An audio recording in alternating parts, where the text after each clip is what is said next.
Édition spéciale de Reporter, ici dans cette cité nationale de l'histoire de l'immigration, l'ancien musée colonial Porte Dorée à Paris. Et dans ce musée vient de s'ouvrir une exposition qui s'appelle Vie d'exil et qui raconte le quotidien des Algériens immigrés en France entre 1954 et 1962, date de l'indépendance de l'Algérie il y a tout juste 50 ans. Un quotidien particulièrement difficile pour ceux qui vivaient dans les bidonvilles, aux portes des grandes métropoles comme à Paris, du côté de Courbevoie et de Nanterre. Et puis, quotidien difficile aussi parce que c'était particulièrement compliqué d'échapper à la politisation du conflit. Il fallait souvent choisir son camp. Cette exposition retrace cette histoire et à travers des témoignages que Florence Gaillard a recueillis, bien, nous allons vous montrer, vous raconter ce qu'a été cette période, 50 ans après la guerre d'Algérie. Témoignage d'exil. On se retrouve juste après avec notre invité Benjamin Stora.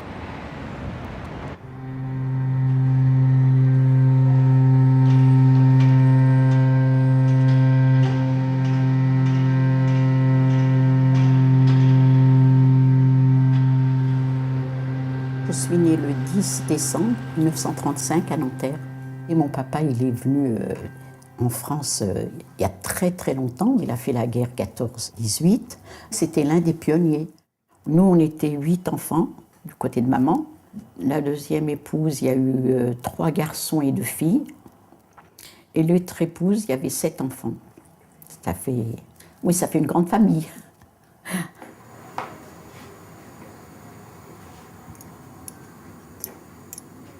Je suis né le 27 mars 1934 à Sidi Marouane, département de Constantine, en Algérie. Les Algériens, ça, ils sont rien du tout. On marche pieds nus. Moi, j'ai marché le pied nu, madame. J'ai marché le pied nu. J'ai un bleu sur moi. J'ai rien du tout, pas de pantalon, rien. Il n'y a qu'un bleu sur nous.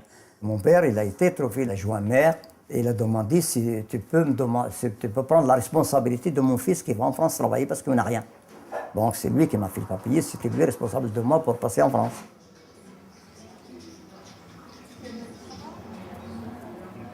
Je suis né à Gégel, le 11 novembre 1936, et j'ai vécu à Gégel pendant un bon moment, jusqu'à l'âge de 18 ans, avant de m'exiler en France.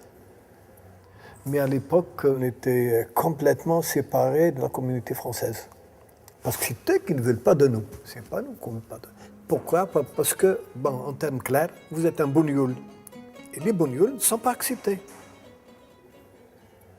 Alors, quand j'ai quitté l'Algérie, j'étais recherché par la police française.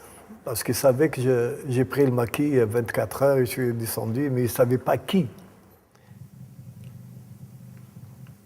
En 1935, mais il n'y a pas le jour ni le mois. Comme il y a eu un problème, ma mère, elle m'a mis au monde, elle est décédée. Ils m'ont déclaré quand ils ont pensé, quand ils ont fini leur problème. Mon oncle qui m'a donné en Algérie à une famille pour m'adopter. Et c'est eux qui m'ont amené en France. J'avais 6 ans. Eux, ils avaient un café-restaurant. À 9 ans, 10 ans, je faisais la vaisselle dans la cuisine. Je faisais les chambres d'hôtel. Quand je ne faisais pas les chambres, j'avais 13-14 ans. Elle me peinait. Elle me dit, tu auras sans manger parce que tu n'as pas travaillé.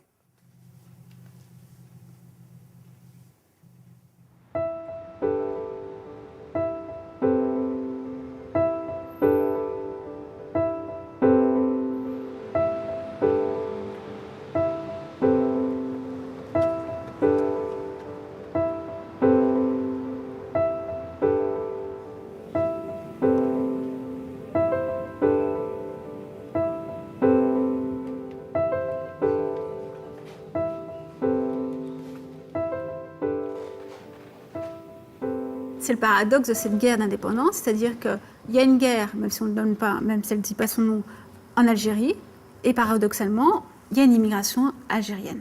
Entre 1954 et 1962, on a un doublement de l'immigration, pour les raisons dites, c'est-à-dire économiques, politiques et puis familiales.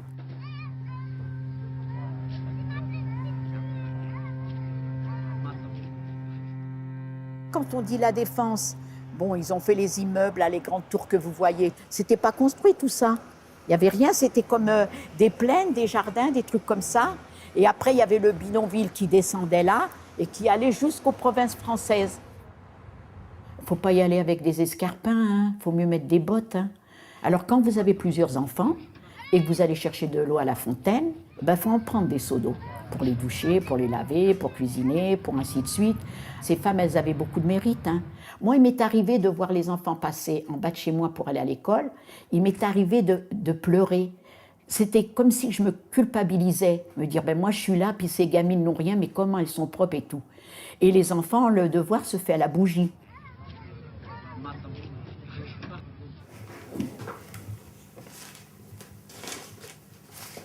Samia, je la connaissais déjà en Algérie. Et un jour, elle m'a vue. Elle m'a donné son adresse, je l'ai cachée.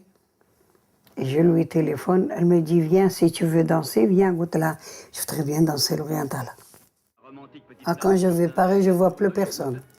Quand je vais parer, l'élégance, les cabarets, tous les soirs au restaurant, je dis, moi, je ne vais pas retourner là-bas dans le patelin.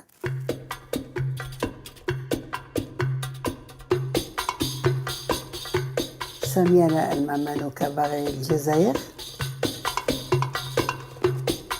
Et moi, j'étais belle, j'étais une belle fille. Je me lève danser avec les gens, ils dansaient. Et Samia, elle a parlé au patron, il a dit, tu sais, cette fille-là, elle aime beaucoup danser. Il lui a dit, écoutez, c'est une très belle fille, dis-lui s'il veut répéter, faire la répétition avec les musiciens, je l'engage.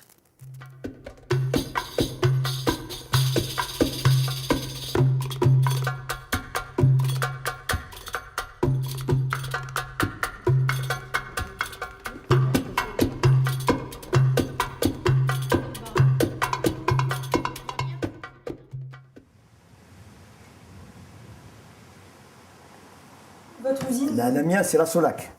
Et c'est là que j'ai rencontré un nommé Moukran Mohamed. Un jour, il est revenu me trouver, il m'a dit, écoute, j'ai des amis qui voulaient te voir. C'est des amis qui font de la politique. Et c'est là qu'ils m'ont demandé si je peux aller avec eux, si je peux travailler avec eux, parce qu'on a besoin de gens qui savent lire l'arabe, écrire. Parce qu'on n'en a pas beaucoup. Volontairement, moi j'étais jeune, j'étais d'accord. J'ai accepté, c'est moi j'ai accepté. On fait la réunion tous les 15 jours et ils nous expliquent qu'est-ce que c'est ce parti, qu'est-ce que c'est ces Mesali, qu'est-ce que c'est la dépendance. On ne connaît pas ça, là, nous autres. Là.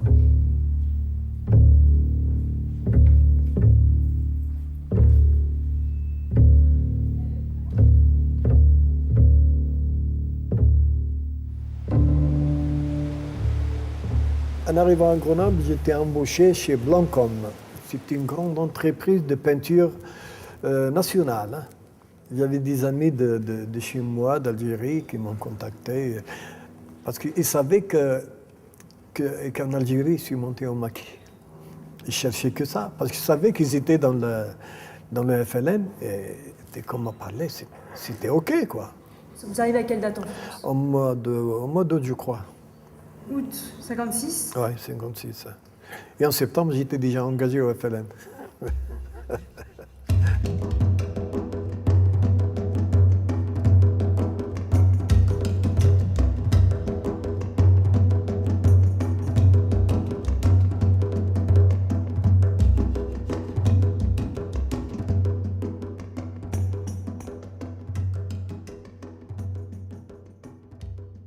Le caractère du FLN, du Front de Libération Nationale, est basé sur la discipline. Un Algérien n'a pas le droit d'aller se plaindre à la police. Notre justice, c'est nous.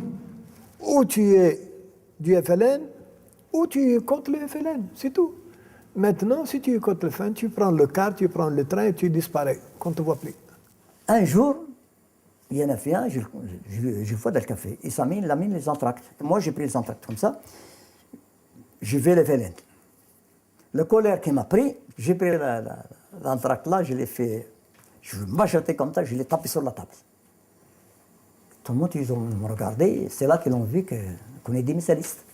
Eh bien, les Algériens qui font partie du MNA, le mouvement de Missali el-Hadj, il y a trois solutions. La première solution, c'est de quitter le MNA et réintégrer le FLN. La deuxième question, si vous ne voulez pas réintégrer le FLN, vous partez. La troisième position, si vous ne voulez pas, vous faites le dur, vous êtes exécuté. Et c'est là qu'ils m'ont condamné, à mort. Il m'a dit, tu viens avec nous, non, on ne cherche pas à combattre, tu viens avec nous, bien tu seras condamné. Bah, j'ai dit, moi, je ne viens pas avec vous. On est des têtes brûlées dans le temps. On n'est pas comme maintenant. Maintenant, on a quand même des revenus normaux, mais avant, je te jure, hein, la mort est devant nous, on avance. On n'a rien à foutre. Ils ont désigné quelqu'un qui m'attend de ce route-là. Le moment que j'ai arrivé au croisement, il m'a vu. Il s'est pressé pour prendre ce pistolet dans sa poche. Il a paniqué, le chargeur est tombé. Alors, j'ai ramassé le chargeur de ce pistolet. J'ai dit, alors, tu es venu me tuer, tu me connais? J'ai dit, maintenant, tu t'en vas d'ici, parce que tu restes ici, tes copains, il faut te tuer. Moi, tu ne me vois plus jamais retourner là, mais toi, tu vas être tué par tes amis.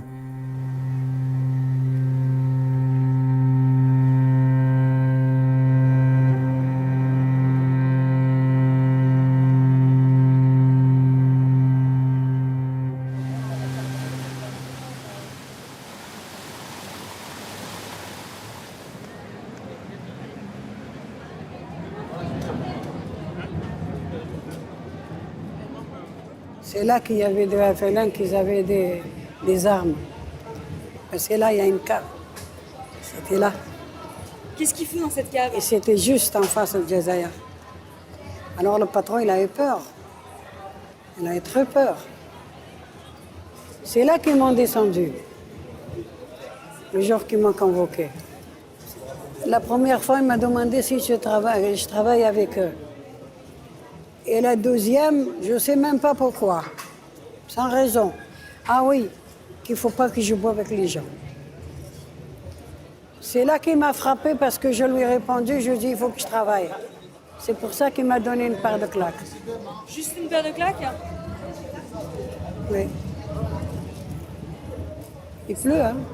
C'est pas cette fois-là où il t'a fait du mal? Vous savez, je ne me rappelle plus. Oui.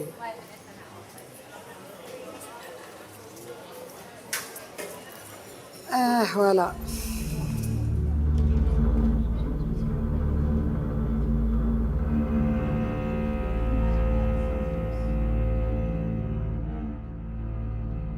On n'avait pas le droit de sortir après 20 heures. C'était le couvre-feu qui a été imposé. Ben, je rentrais de chez mes parents avec mon mari, et donc le panier à salade, on va l'appeler panier à salade, hein, la voiture de police s'arrête. Il me dit, montez, je lui dis, pourquoi? Il me dit, ben, vous savez, vous n'avez pas le droit de sortir. Je lui dis, écoutez, monsieur, je suis une mère de famille, j'étais chez mes parents et je rentre chez moi. Et chez moi, j'ai 4 enfants. Il m'a dit, on ne discute pas, vous montez. Qu'est-ce que vous voulez dire? On n'avait pas notre mot à dire. On m'emmène au centre de tri de Vincennes.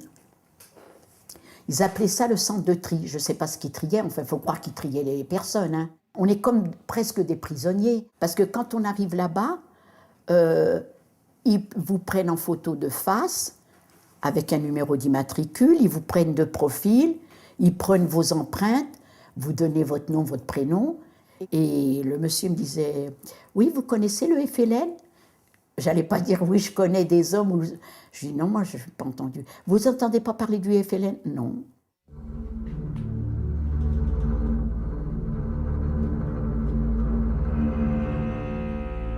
On a reçu un mot d'ordre. On nous a dit de sortir le 17 octobre 61 pour manifester. Avant d'arriver donc au pôle Neuilly, on marchait dans la rue, on marchait, on était serrés, on était les uns contre les autres. On a avancé dans cette foule. Et à la force d'avancer, on entendait crier, on entendait hurler, les gens qui commençaient là à revenir. On a vu des gens qui saignaient de la tête, on a vu des gens qui étaient plus chaussés. Puis les gens, quand ils se sauvent comme ça, ils ne regardent pas si vous avez aussi des enfants. Hein. C'est chacun veut sauver, comme on dit, sa peau. Hein.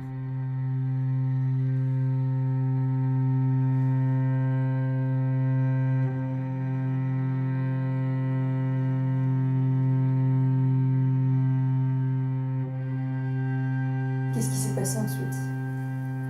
Ben, qu'est-ce qui s'est passé ensuite? On a continué.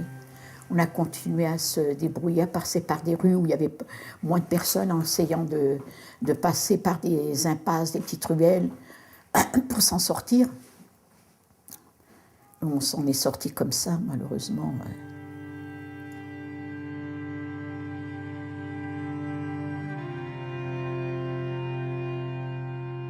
À force d'enquêter, à force de torturer, à force d'arrêter, etc., on arrive à connaître les noms des responsables.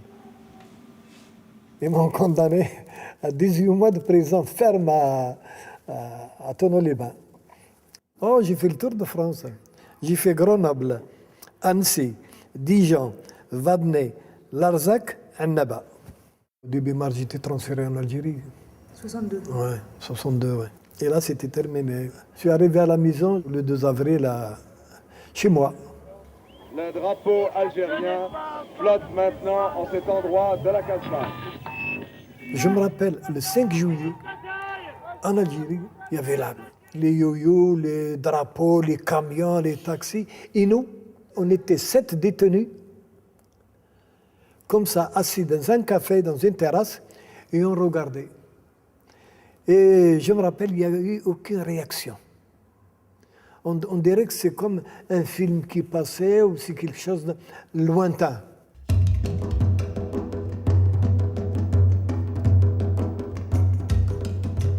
À l'heure fixe de l'indépendance du 5 juillet, j'étais un inconnu. Et ça, je me rappellerai toute ma vie. Ah ben, le jour de l'indépendance, c'était un jour, comment vous dire, un jour crucial, un jour plein d'émotions. Ah là, ils ne se sont pas gênés. Ils empruntaient les boulevards, les rues avec leurs voitures, le drapeau, les you-you. C'était vraiment quelque chose de prenant. Hein. L'ordre qu'on a reçu de Messali, c'est le cessez-le-feu. Après, on a été massacrés. On se fait massacrer l'un après l'autre. Il nous a volé toute notre vie. Ils nous ont maltraités de toutes, non. Ils nous ont craché sur nos comptes. Regarde les miséristes, les traites. Quand l'Algérie a pris l'indépendance, moi j'étais en Suisse. J'étais en Suisse, je travaillais déjà en Suisse. Je suis partie, j'en avais marre.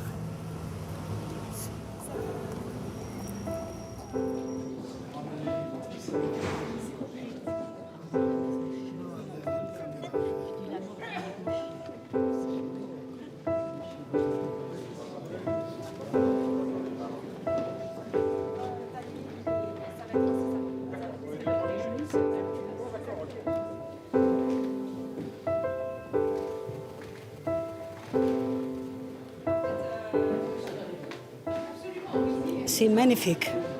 C'est magnifique. Ça me choque.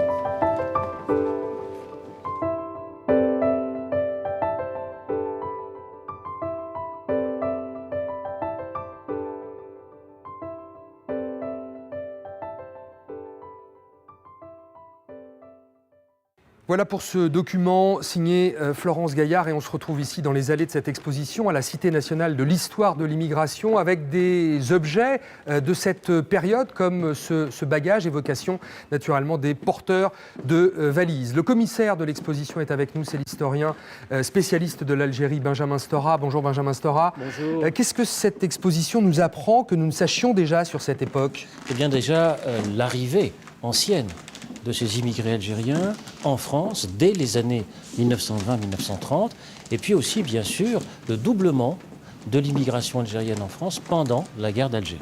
Alors, on le voit à travers ces documents, il y a des œuvres d'art, mais il y a aussi des photos, comme ici cette photographie représentant l'arrestation d'un Algérien en France à l'issue d'une manifestation entre Algériens. Est-ce que c'était possible d'échapper à la politisation du conflit lorsqu'on était Algérien en France ?